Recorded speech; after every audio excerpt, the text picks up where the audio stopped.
नौशर फिरोज का खबर शामिल कयूं पिया। महमद हसन सुमिरो जी रिपोर्ट मुताबिक़ ठारू शाह में क़ौम परस्त जमायतुनि जो सिंध में खंबे गुम कयल क़ौमी कारकुननि जी बाज़ियाबीअ लाइ एहतजाज। असगर भंगवार समेत ॿियनि क़ौमी कारकुननि खे फौरी तौर आज़ाद करण जो मुतालबो। ठारू शाह में जिस्म सिंध सुजागी फोरम ऐं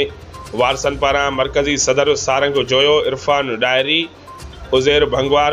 अलीशेर कीरियो, खलील शर, नौमान बबर, शीराज आगरू, मोहसन सोलंगी, शहजाद अबड़ो, शहबान हिंगोरो ऐं ॿियनि एहतजाज कंदे चयो त सिंध में हर आए ॾींहुं बिला जवाज़ पुरअमन क़ौमी कारकुननि खे खंबे गुम करे रहिया आहिनि,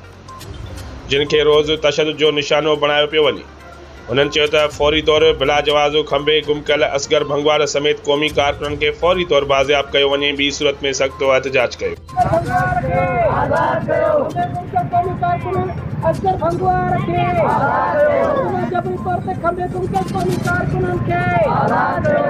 जबरी तौर पे खंबे गुम कयल क़ौमी कारकुननि खे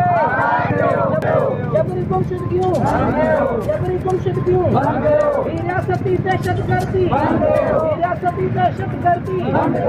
खंभणगर्दी गुंडागर्दी माण्हू खंभण शागिर्द खंभण कोरियत खंभण मजदूर खंभण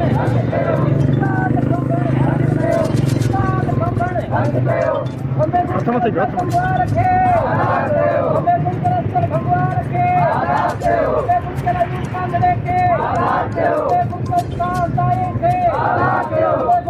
काशिफ प्रगड़ के